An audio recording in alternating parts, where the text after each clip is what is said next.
Hello everybody, welcome. I'm Katie from katiewritestuff.com and today I have another haul video for you.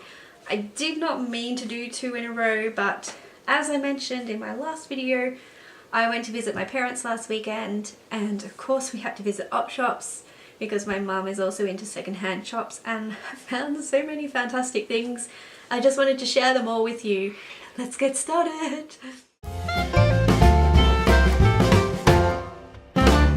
The first op shop that we went to is in a town called Chiltern. It's a really sweet op shop. Oh, in case you're wondering, op shop is short for opportunity shop. So possibly you have now learnt something.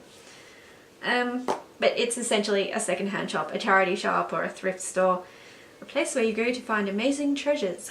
And the amazing treasures I found first off were these stitch crafts. This one's from 73 and I think the others are from late 70s and early 80s. And they are fantastic. I used not to buy stitch crafts from this era, but I've just accepted the fact that I love 70s styles and even some 80s styles, so I buy them now, although I would be way more excited if I were to find another 1940s one, which I did a while back. That was an exciting moment. But there are some great patterns and some patterns that we will just overlook. The second shop we went to is in a town called Yackandandah, which the locals call Yak because that's too many syllables otherwise. Really cute touristy little town with some fantastic little shops. And it has two op shops. One's really tiny and one's not quite as tiny, but it's not open very often, and it happened to be as we drove past. So of course we had to stop and go in because it would have been rude not to. This is the way it works. And I found some fantastic sewing patterns in there. The first one I have is Lady Slacks by Knit and Stretch. I have another Knit and Stretch pattern which my husband found for me, and it's for t-shirts, so now I have a matching set and I pretty much have to make them. Unfortunately, I found a book that will help me in that, which is this Knitwit book, which is a guide to sewing with knit fabrics. So I need a lot of hand holding when it comes to knits, and here's another hand to hold, hopefully. The best bit about this book is this little certificate that was in the front of it, which certifies that Pearl McLeod has successfully completed a basic course in the sewing of knit fabrics and is now a certified knitwit. I think that's so sweet, I love it. And I'm going to stick that in the front cover so it's always with this book, even though I have no idea who Pearl McLeod is and I'm unlikely to meet her. My favourite of these three patterns that I found is this. Feast your eyes on the 80s awesomeness of this. I love it too much. Sometimes I buy things that I'm never going to make just because I love the way it looks or I love some particular feature of it. I initially thought this was called Unisex Techno Shorts, but it's Unisex Techno Sports. I'm not sure that one makes more or less sense than the other, but I just love it. And you never know, one day I might need some techno sportswear. Unlikely, but I have it in case. There's another little shop in Yackandandah called Vintage Alley, which I'd never been into before, but it was open, so we popped in and had a browse. It's really tiny and there were a lot of people in it, so there was a lot of squeezing around and trying to flatten yourself against walls and things, but she had some really pretty things in her shop, including a whole bunch of old patterns for $5. Which is a pretty good deal. And I found things like this really pretty shirt pattern. I'm not sure if it actually has these little ties as well. How cute are they? I really like that. I hadn't looked at it closely, I just went, yes, that's old, I'll have that. Thank you. And I found two Mordella patterns. You don't often find Mordella in Australia. Well, I haven't found them very often. And the best bit about these is you can just see that's not being touched. Completely uncut pattern for $5. That's not bad.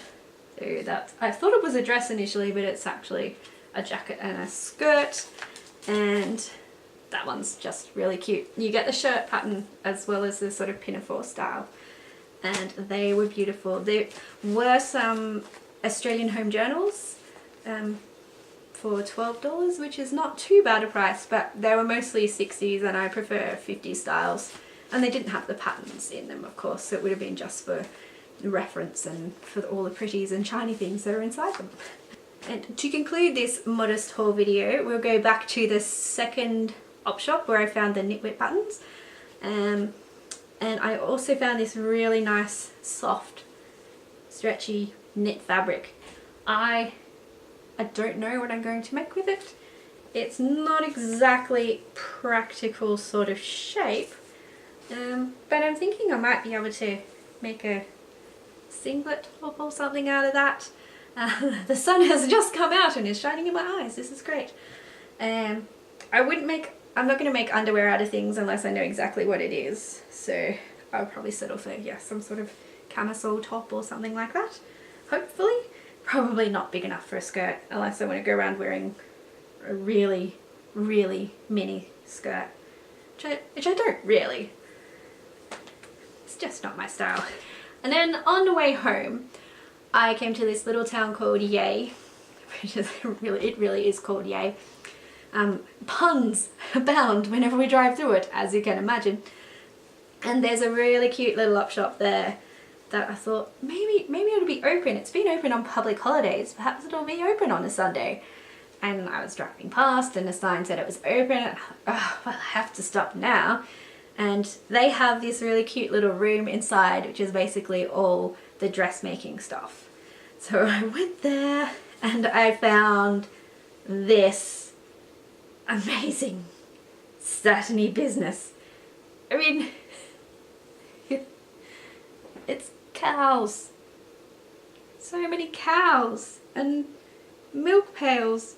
And it says moo juice. It annoys me that they spelled juice with 2 O's instead of U and an I, but cows.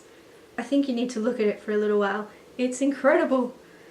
It's ridiculous. It's fantastic. It's everything I love. The first bit I found was actually a really small scrap. And then I kept digging and kept coming up with pieces, more scrappy pieces and some bigger bits. And I just gathered it all up and bought it and ran out of the store. I'm pretty sure I'll just make some like pajama pants, pajama shorts or something out of them because they're just, it's incredible. I've probably got enough to make a little pajama set actually, so we'll see how that goes. I will enjoy wearing stupid cows. Hard to tell if I'm more excited about that or the chicken fabric from the other week. Probably about equal. I mean, farmyard animals apparently my thing. Here's hoping I'll find some sheep next. Anyway, that's it. I did buy a couple of other things, but these were my favorites and I just wanted to share the things that I love the most.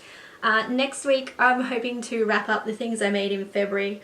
Hopefully some of them will finally go well. As I mentioned last week, things have been a bit disastrous on the sewing front and I ran out of wool for my jumper, so I need to get some more for that. But I'll catch you all up next week and fill you in on some of my plans for March, which will include the things that I'm planning to make for the Steely Seamstress's Sewing the 70s challenge, which is a lot of fun because I'm already into sewing 70s patterns as it is. It just makes it more fun that I can join in with some other people who have the same crazy obsession.